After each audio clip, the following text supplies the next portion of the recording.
Someone that also has a lot of pain, Jules, is Chelsea. We witnessed it and covered them quite a bit under Mauricio Pochettino, but now he seems to be the US men's national team's next leader. What is the latest there, though? Because we know there's the situation with Chelsea that they do have to sort their payments out.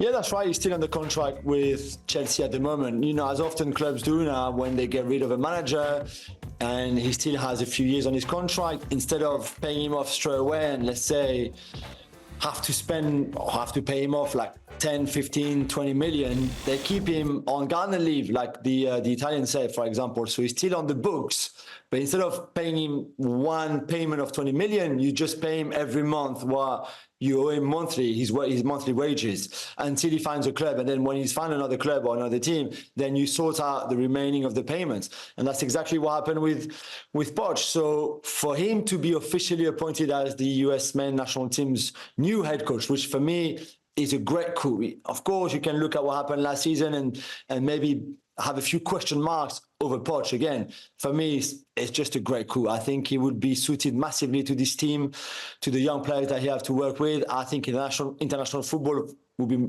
good for him right now in his career. I think he's got a lot to offer. He will learn a lot from the situation.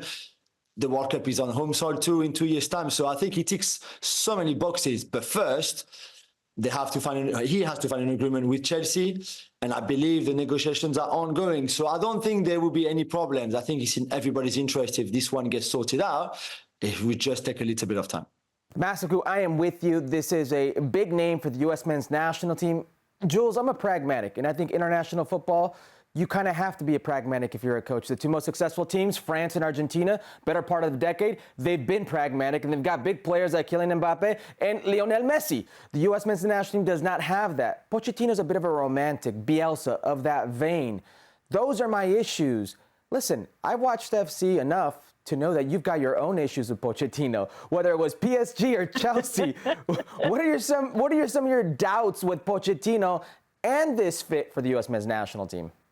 I think it's a great debate. And you make a great point on the pragmatism of the national teams, and I agree with you 100%. I think Poch has learned to become pragmatic. PSG, he has no time. The dressing room was full of ego. He arrived in January. So there was a lot of things that he could not really control, could not really put in place. So he had to evolve himself. In the end, he left after 18 months.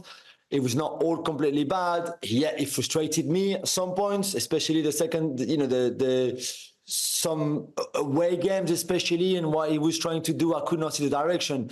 But I can understand now that he found it quite difficult in the context of that club. I mean, Chelsea last season was just a complete shambles from start to finish, and not really of his own issue and of his own making, because Todd Boehly, the owners, as we see again this summer with Enzo Maresca, is very difficult. So again, I think he was a bit more of the victim of the context than anything else. I think they are still the principal, and some of them are you're right, are from Bielsa and all those years ago that he kept, that we saw at Southampton and Spurs with young players, when really it's not that the expectation was not too high, but he had time to put things in place like what he wanted. With the US men's national team, yeah, time will be limited, as we know, because it's international football and you have the boys for 10 days and then 10 days the following month and then nothing between November and March, for example, all of that.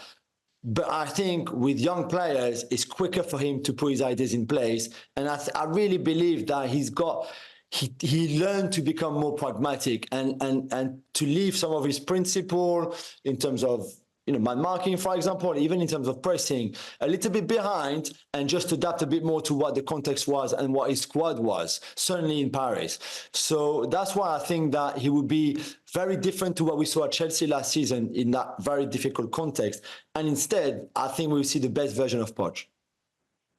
Jules is putting it nice there because I stood beside him many a times at Stamford Bridge where he was ripping into Mauricio Pochettino, saying he hadn't a Scooby-Doo clue about what he was doing, didn't have an idea of what identity he was going to give Chelsea, and he didn't know. I thought he was still salty because Argentina beat France at the World Cup, but we won't bring that up, Jules. I just had to get one in. But there it is. I got a question for Herc then now, because Herc, as Jules was saying, you know, it's so crucial to get the ball rolling for Pochettino to come in, to get his hands, you know, hands-on and get the players ready for, even though it's a World Cup they don't have to qualify for, but we're talking about finally seeing the USA get to that next level. A couple of international windows coming up right now. The first one being in September, 2.5 weeks from now, against Canada, and then against Panama in a bit of a nice little grudge match as well. They're also facing New Zealand and Mexico. So 2 international windows coming up in September and October. And our Jeff Carlisle is reporting that it will not be Mauricio Pochettino that will be taking charge of the team. Instead, it will be former U.S. men's national team assistant Mikey Varas to take charge. Is this a big deal, Herc, that he's not going to probably be a part of these 2 international windows?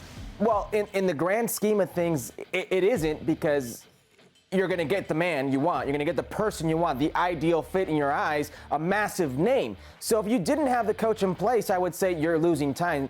But if you got the coach in place, and it's a matter of, you know, fine-tuning these little things in the contract, whether it be his coaching staff, etc., if it's at the expense of finding the right manager, I'm all for it. You've got plenty of time down the road, and I'm talking about the big one, which is going to be the Gold Cup, the expanded field. We're hearing big clubs or big names in this expanded field, the Gold Cup, national teams from Europe, national teams from Africa, Asia, this expanded Confederations Cup type of Gold Cup. That's going to be the test right there. But if you're missing out on Canada, I'm sorry, Jesse Marsh, New Zealand, no offense to my friends down there, Canada, or who was the other one? Panama, Thomas Christensen, and Mexico, who they've dominated recently, at the expense of having Mauricio Pochettino, do away with those games. Don't even play him. I don't care who you send. It's about getting this person, about getting this man to sign that paper and be the coach. If that's the case, I am cool with it. I am fine. Jules, what do you think? Would you like to see Poch in charge of these, or in terms of bigger picture, it's no big deal? No, I guess the sooner the better, always, obviously. But again, they have to sort out this contractual situation that is not really dependent on the US national team and the guys in charge over there. So they're a little bit like, okay, let's wait and let's hope that it's get done as quickly as possible. There's also, I mean, Mikey Varas would take the team. There's no reason for him not to be on the phone every day to Poch. As we know, Poch is coming. Poch has agreed to come unless Chelsea makes it very difficult and doesn't want to, and they don't want to pay him off or whatever, which they're not going to do. It's not in Chelsea's interest for them to still paying him monthly. He can go and manage another team, and this will be the end of their kind of relationship, if you want. So, and then even if he's not there physically, but he's about to be officially the new head coach, he can still be on the phone. He can still bring some ideas. He can still have some, some bite of what's happening within the camp, what they're working on, who is there, all that kind of thing. They can still happen. He can't officially be there and train until he signed the paperwork and the contract and is officially announced.